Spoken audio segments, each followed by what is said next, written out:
You asked if resistance is necessary on the spiritual path of awakening. The answer, of course, is no. You choose all of your experiences, including the experience of resistance, and you experience it exactly to the degree that you wish. I think this is a hard pill to swallow for some people. In fact, I would actually say the more resistant a person is, the harder it is for them to accept this. It seems to kind of go together.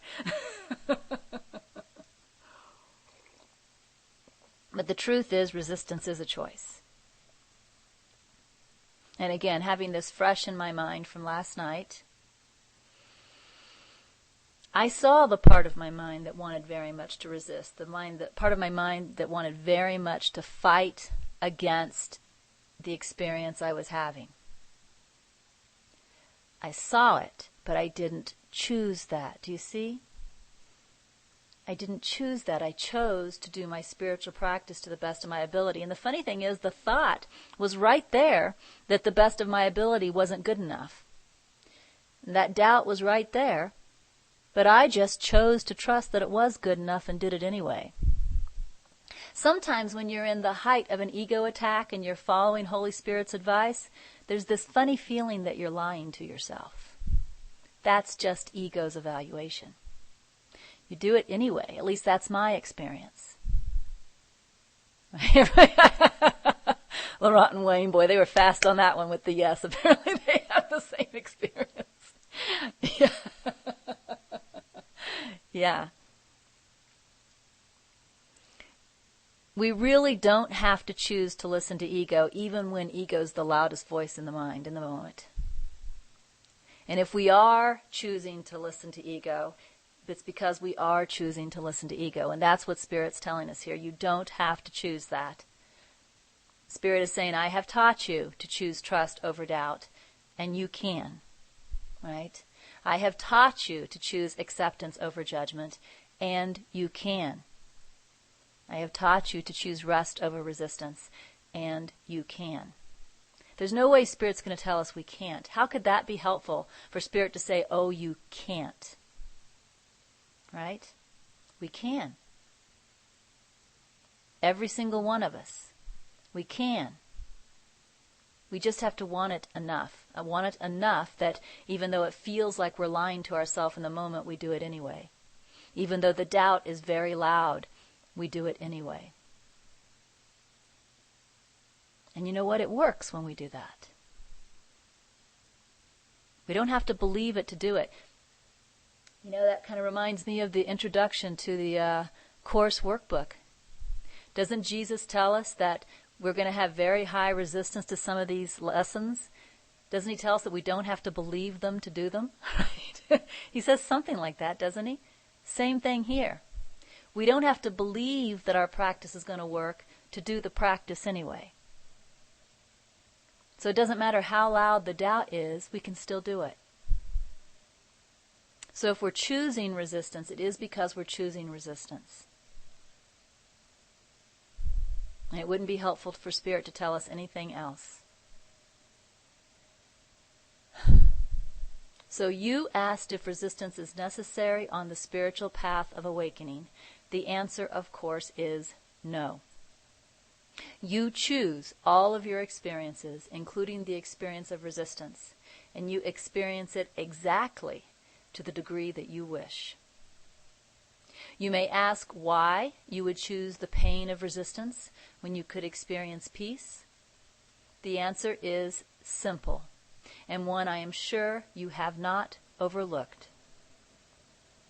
You choose resistance because you choose not to know fully that which you are. Resistance serves your choice to know yourself not as you are. In other words, Spirit is telling us that we still want to believe, I am Regina, right? I am this person. I have one friend who suffers a lot, and I do mean a lot. On a scale of 1 to 10, with 10 just being unbearable suffering, she's probably a 9.2.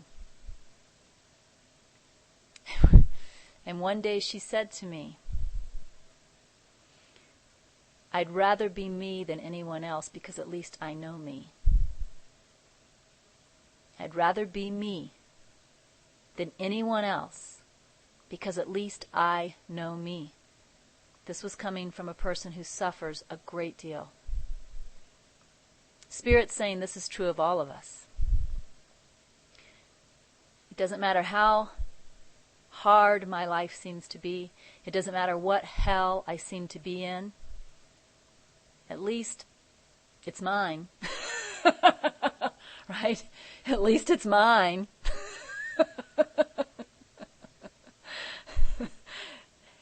That's something we want to look at. It's something we want to look at. That's why we're choosing resistance. That's why we're choosing not to practice these practices, even though we can. Because we're actually very attached to who we think we are. A Course in Miracles tells us this.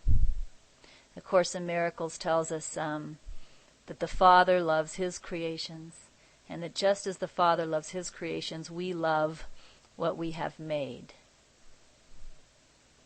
But this is just something we need to look at. We need to question this. We need to ask, does this make sense?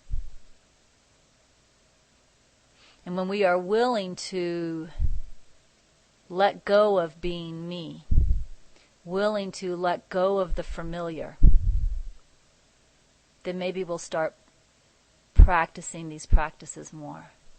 Because the truth is, we don't know where we're going. At least I don't. I haven't got any friggin' idea where I'm going.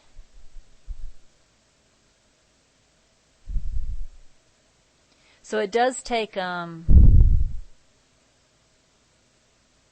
want to say balls. It takes balls and trust put together. Balls plus trust. To do these practices and head in the direction of, I don't know what that is. But holding on to what we do know is also holding on to suffering. So we need to question the reasonableness of that choice.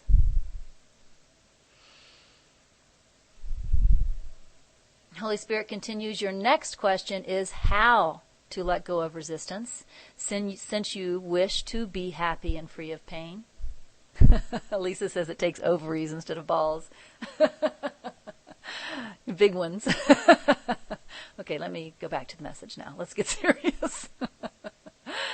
Your next question is how to let go of resistance, since you wish to be happy and free of pain. The answer is, once again, simple. Choose happiness through will for and peace. Now, will for is a language that Holy Spirit shared with Laurent and me. It's very similar to be willing for, except it has more oomph to it. Like I would say, at least for me, it has more confidence that I'm really doing something. Instead of just being willing, right, which there's this feeling of, but somebody has to give it to me. Will for is confidence that through my wanting it, through my desiring it, it will come. Will for, more ballsy, Wayne says. Will for seems to have some awareness in it of your divinity. Some awareness that this is the Son of God asking for this. This isn't just some wimpy little person hoping things will come out this way. This is the Son of God willing for, right? It has some awareness of your divinity. And therefore there's a confidence, a knowing that what I will for will become. And what he's asking us to do is to choose happiness through will for. What does that mean? That means I will for happiness. Now, I did this last night. I didn't will for happiness, remember. I willed for rest.